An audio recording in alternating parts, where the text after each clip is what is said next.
Movie की starting में हम एक लड़की को देखते हैं जो कि एक स्टोरी नैरेट कर रही होती है, यानी हमें एक कहानी सुनाती है और वो कहानी होती है उसकी माँ से जुड़ी हुई।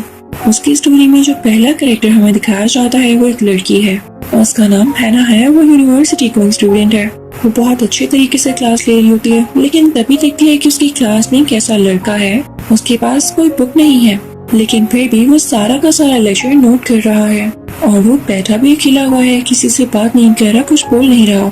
इवन उसके पास उसका स्टूडेंट बैग भी नहीं होता और क्लास से जाने से पहले वो अपनी अटेंडेंस भी मार्क नहीं करवाता। अब हैना को ये बात काफी अजीब लगती है और उस लड़की से पूछती है कि आप ऐसा क्यों कर रहे हैं? अगर आपकी अटेंडेंस मार्क्स नहीं होगी तो आपके ग्रेड्स पर बुरा असर पड़ेगा। तो वो लड़का आगे से हैना को कहता है, इस बात की किसको परवाह है, मैंने तो यूनिवर्सिटी में एडमिशन सिर्फ टाइम पास के लिए लिया, हो सकता है कि मैं कल से यूनिवर्सिटी भी ना आऊँ।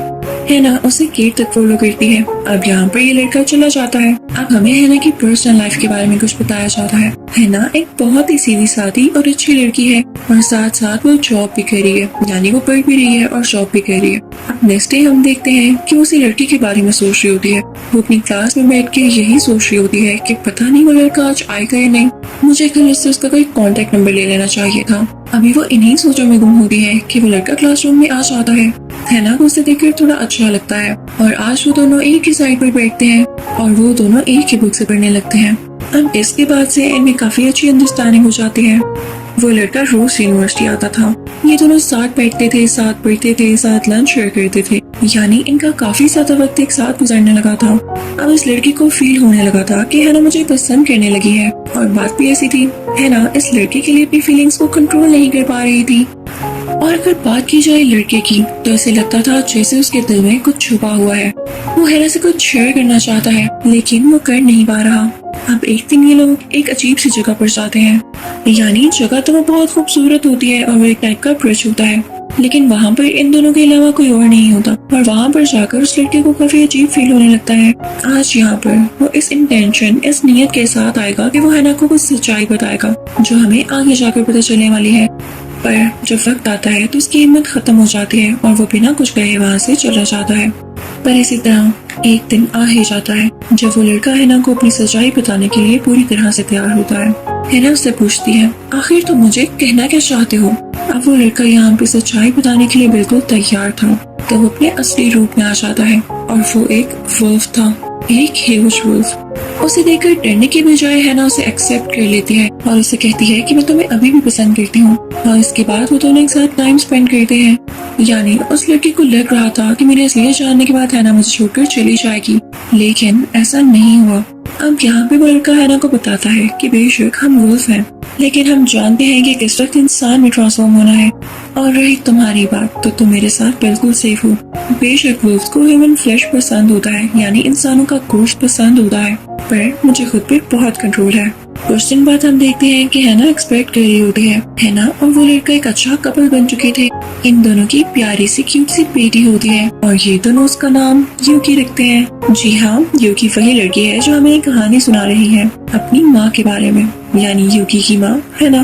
फिर हम देखते हैं कि कई साल गुजर जाते हैं। हैना और वो वुल्फ लड़का एक साथ बहुत अच्छी जिंदगी गुजार रहे होते हैं और फिर इनका बेटा भी होता है। पर एक दिन हैना को बैठे बिठाए खबर मिलती है कि उसका हस्बैंड यानी वो वुल्फ मारा गया है। वो शिकार कर रहा था और उसी दौरान वो जख्मी हुआ और वहीं पर मर गया। अब वहाँ पर क्लीनिंग सोसाइटी के लोग उसे लेने के लिए आए, पर हैना ने उनसे रिक्वेस्ट की कि मेरे हस्बैंड को मुझे दे दो। उसने क्लियरली नहीं कहा, वो बस यही कहती रही कि मुझे ये वुल्फ दे दो। तो उन लोगों ने हैना को वुल्फ नहीं दिया, बल्कि उन्होंने हैना को धक्का देकर गिरा दिया। हैना यहाँ टूट से गई थी। उसका प्यार, उसका शोहर यहाँ पर जा चुका था और अब उसे अकेले अपने दो मासूम बच्चों को पालना था। अब हैना क्योंकि एक नॉर्मल इंसान थी तो उसके लिए इन वुल्फ चिल्ड्रन को पालना थोड़ा मुश्किल हो रहा था। वो ऐसे कि जैसे इन बच्चों को गुस्सा आता है अपने बाप की तरह वुल्फ में कन्वर्ट हो जाते, और अभी क्योंकि ये छोटे थे तो इन्हें खुद पर कंट्रोल भी नहीं करना आता था और साथ ही साथ इन्हें भूख भी बहुत ज्यादा लगती थी। अब हैना क्योंकि सिंगल मदर थी तो इनका खर्चा कैसे अफोर्ड करती, बस इसी के लिए वो काफी मेहनत कर रही थी। अब एक दिन हैना के घर कुछ लोग आते हैं। वो हैना से कहते हैं कि आपके बच्चों को अभी तक कोई वैक्सीन नहीं लगी, बेहतर होगा कि आप उनको लगवा लें। पर हैना उनको मना कर देती है और उन्हें जाने का कहती है, क्योंकि वो भी जानती थी कि उसके बच्चे किसी भी वक्त वुल्फ में बदल जाएंगे और ये उसके लिए रिस्की काम है अगर बाहर के लोगों को पता चला। वो इस तरह से अपने बच्चों को छुपा छुपा कर तंग आ चुकी थी, तो वो डिसाइड करती है कि जहाँ वो रह रही है यानी टोक्यो, वो उसे छोड़ देगी और एक डिजर्टेड जगह पर चली जाएगी जहाँ आसपास ज्यादा लोग नहीं होते। जल्द ही ये लोग उस जगह पर शिफ्ट हो जाते हैं, पर जो घर ये लोग लेते हैं वो काफी पुराना और टूटा हुआ होता है। पर है ना साथ साथ उसे ठीक कर रही होती है। इसके दोनों बच्चे यूकी और उसका भाई काफी खुश होते हैं क्योंकि ये लोग नेचर की तरफ आ गए थे और रूल्स को तो वैसे ही वाइल्ड नेचर काफी पसंद है। हैना ने यहाँ आकर भी मेहनत करना नहीं छोड़ी। वो हमेशा घर को रिपेयर करती रहती, अपने बच्चों को कभी ना भूखा रहने देती। उसके बाद वो सोचती है कि उसके पास इतना सारा लैंड है तो क्यों ना वो कुछ फील्ड्स उगाए, यानी कुछ सब्जियाँ या फ्रूट्स उगाए। इसके लिए वो बुक्स खरीदती है और उनको पढ़कर ये सारा कुछ सीख लेती है। सबसे पहले वो उगाने की कोशिश करती है गोभी को, पर उसे वो उग नहीं पाती तो वो काफी स्ट्रेस ले लेती है क्योंकि जो भी फसल उगाने की वो कोशिश कर रही होती है वो नहीं उग पाती। अब इस तरह से कई दिन गुजर जाते हैं। हैना रोज मेहनत किया करती थी पर उसे कोई भी फसल उग नहीं पा रही थी। अब एक दिन क्या होता है कि वहाँ से एक बूढ़ा आदमी गुजरता है।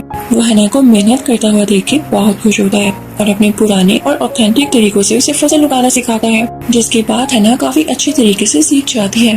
अब इस तरह गांव के लोग भी उसे जानने लगे थे और उसकी मदद के लिए आते थे। अब गांव की औरतें भी हैना से मिलने आती थी।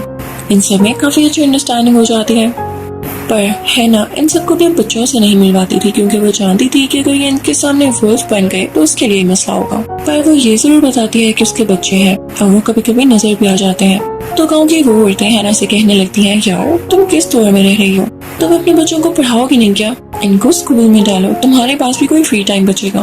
तो हैना उनसे तो मना कर देती है, ये कहते हुए कि मैं इनको अच्छी तरबियत दे रही हूँ। पर ये बात यूकी सुन लेती है और रात में अपनी मामा से गुस्से से बात करती है। वो फिर से वुल्फ चाइल्ड में तब्दील हो जाती है, यानी वुल्फ चाइल्ड बन जाती है। वो कहती है कि मामा मुझे स्कूल जाना है, आप हमें बाहर ही नहीं निकलने देती। पहले तो हैना नहीं मान रही होती, लेकिन अपनी बेटी की जिद देख के कहती है, ठीक है यूकी, मैं तुम्हें एक शर्त पे स्कूल जाने दूंगी कि कभी तुम वहाँ गुस्से में नहीं आओगी और ना ही वुल्फ चाइल्ड बनोगी। फिर इसके बाद हम देखते हैं कि हैना और बाकी लोगों की मेहनत रंग ले आती है। हैना की उगाई गई फसल उगने लग जाती है और जो पहली फसल उगती है वो पोटैटोस यानी आलू होते हैं।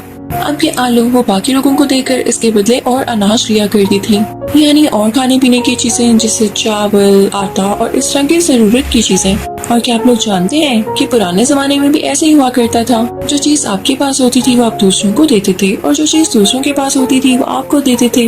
अब इसी तरह से इनकी रोजी चलने लग जाती है और फिर कुछ ही महीनों में विंटर सीजन आ जाता है, काफी तेज बर्फबारी होती है। फिर हम देखते हैं कि हैना ने अपनी बेटी यूकी का स्कूल में एडमिशन करवा दिया होता है और अगली सुबह उसका स्कूल में फर्स्ट डे होता है। वो काफी एक्साइटेड होती है और स्कूल के लिए निकल पड़ती है।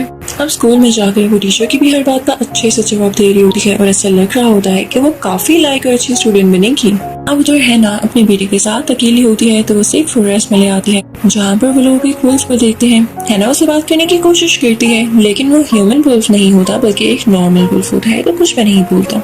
अब हैना की बेटी को ये वुल्फ बहुत पसंद आता है और वो अपनी माँ के साथ अक्सर यहाँ पे आता था। अब उधर हम स्कूल का सीन देखते हैं जहाँ पर यूकी से सब लोग डर रहे होते हैं क्योंकि उसके चॉइसेस, उसके इंटरेस्ट बाकी सब बच्चों से अलग होते हैं। पर कुछ ही दिन बाद उस स्कूल में एक लड़का आता है। वो अकेला ऐसा लड़का होता है जो यूकी को पसंद करने लगा था और उसे बात करना चाहता था, पर यूकी उसे घबराती थी। उसे लगता था कि ये भी बाकी इंसानों जैसा है। अब एक दिन जब वो लड़का यूकी से बात करने आता है तो यूकी को गुस्सा आ जाता है और उसके हाथ वुल्फ के हाथों में कन्वर्ट हो जाते हैं और बड़े बड़े पंजे निकल आते हैं और वो उस लड़की के कान पर वार करती है, जिसकी वजह से उसका कान काफी जख्मी हो जाता है और खून आने लगता है। अब ये बात प्रिंसिपल ऑफिस तक पहुंच जाती है, लेकिन जब वहाँ पर इंटरोगेशन होती है यानी यूकी के क्लासमेट से पूछा जाता है कि क्या हुआ, तो वो बताता है कि आप गलत समझ रहे हैं कि मुझे यूकी ने कुछ कहा है, बल्कि हम जिस जगह पर थे वहाँ पर एक वुल्फ आ गया था और उसने मुझ पर अटैक किया, यूकी ने तो कुछ भी नहीं किया। अब ये बात यूकी के दिल पर लगती है कि इसने सब कुछ जानते हुए भी मेरा साथ दिया है और मुझे प्रोटेक्ट किया है, तो इस बात की वजह से उस पर ट्रस्ट करने लगती है और उनकी दोस्ती हो जाती है। उधर दूसरी तरफ हमें एमी दिखाया जाता है, यानी यूकी का भाई। वो फॉरेस्ट में होता है तो उसकी माँ भी वहाँ पर आती है और कहती है, मेरा बेटा फॉरेस्ट में क्या करता रहता है। तो वो उन्हें वुल्फ से मिलवाता है। वो बताता है कि मैं यहाँ फॉरेस्ट पर आकर इनसे काफी बातें करता हूँ और इनसे काफी कुछ सीखता हूँ ना। उन वुल्फ्स को थैंक्स कहती है। अब इस तरह से कई दिन गुजर जाते हैं। एक रोज हम देखते हैं कि यूकी स्कूल जा रही होती है तो उसका भाई उससे कहता है, बहना आज स्कूल मत जाना, आज तूफान आने वाला है। पर यूकी उसकी बात नहीं सुनती। यूकी के भाई ने उसे बिल्कुल ठीक बताया था, क्योंकि वो काफी जानवरों और वुल्व्स के साथ रहता था। और अब सब तो जानते हैं कि जानवरों को पहले ही पता चल जाता है कि कोई तूफान आने वाला है। अब यूकी स्कूल तो पहुंच चुकी थी, लेकिन जैसे उसके भाई ने कहा था वैसा ही तूफान आ जाता है। सब बच्चों के पेरेंट्स उन्हें लेने के लिए आ जाते हैं। अब उधर हैना भी अपने बेटे से कहती है कि वो फौरन से यूकी को लेने चले। पर हैना का बेटा उनसे पहले ही फॉरेस्ट की तरफ निकल जाता है, क्योंकि वो अपना ज्यादातर टाइम ही फॉरेस्ट में गुजारता था और हैना को अपनी बात अच्छी नहीं लग रही थी। उसे काफी आवाजें देती हैं, लेकिन वो काफी आगे जा चुका होता है। अब उधर हम स्कूल का सीन देखते हैं कि यूकी और उसका वही दोस्त है और बाकी सब स्टूडेंट्स जा चुके हैं। काफी बारिश और तूफान आ रहा होता है। अब यहाँ पर यूकी अपने असली रूप में आ जाती है। वो लड़का उसे देख के बिल्कुल भी नहीं डरता। वो लड़का उसे कहता है कि मैं शुरू से ही जानता था कि तुम एक वुल्फ चाइल्ड हो, पर मैं तुमसे डरता नहीं हूँ। मैंने तुम्हें समझने की कोशिश की और मैं इसमें सक्सेसफुल रहा। उधर हम हैना को देखते हैं जो अपने बेटे को आवाज देते देते वहीं पर बारिश में बेहोश हो जाती हैं। उन्हें एक ख्वाब आता है जिसमें उनके हस्बैंड यानी वही वुल्फ आता है। वो अपनी बीवी से कह रहे होते हैं, हैना, I am proud of you. मुझे फख्र है कि मैंने तुम्हें अपनी बीवी बनाया। तुम हमारे बच्चों की बहुत अच्छी तरबियत कर रही हो, जितनी कोई और लेडी नहीं कर सकती थी। अब हैना ख्वाब में भी अपने बेटे के लिए काफी परेशान होती है कि वो उसकी नहीं सुनता और नेचर यानी जंगल में निकल जाता है। तो इस बात के लिए भी वो वुल्फ यानी हैना के हस्बैंड उसको तसल्ली देते हैं कि वो मेरा बेटा है, वो एक वुल्फ है तो कैसे नहीं वाइल्ड में जाएगा, वो जो कर रहे ठीक कह रहे, आप उसके लिए परेशान नहीं हो। फिर हम देखते हैं कि हैना का बेटा उसके पास आता है और अपनी बेहोश माँ को अपने ऊपर उठाकर एक सेफ प्लेस पर लेकर आता है। और इसके बाद वो सामने एक पहाड़ की चोटी पर जाकर जोर से गुर्राता है, यानी वुल्व्स की तरह हाउल करता है। और उसकी माँ हैना जब ये देखती हैं तो उनकी आंखों में आंसू आ जाते हैं और वो अपने शोहर वुल्फ को याद करते हुए कहती हैं कि मेरा बेटा तो अपने बाप पे गया है, मैं ऐसे ही से रोक रही थी, ये तो एक वुल्फ है, मेरा वुल्फ चाइल्ड। फिर हम देखते हैं कि यूकी हायर स्टडीज लेने के लिए बाहर के मुल्क चली जाती है और उधर हैना और उसका बेटा एक साथ रहते थे। लेकिन अब हैना का बेटा काफी बड़ा हो चुका था तो वो अपना ज्यादातर टाइम जंगल में ही गुजारता था और वहीं पर हाउल करता रहता था। हैना घर में अकेली अपने हस्बैंड के ड्राइविंग लाइसेंस पर बनी हुई पिक्चर को देखती रहती थी। वो अपने हस्बैंड को बहुत मिस करती थी, पर वो जानती थी कि उनकी सोल यहीं कहीं है। उनकी दुआएं और उनकी यादें हमेशा इसके साथ हैं। और अब तो वो अपनी बेटी को बढ़ता हुआ भी देख रही थी और उसे पता था कि ये भी अपने बाप की तरह बनेगा। और हर बार उसके हाउल करने पे वो बहुत खुश होती थी। इसी के साथ ये मूवी यहीं पर एंड हो जाती है। I hope you like the explanation. Thank you for watching.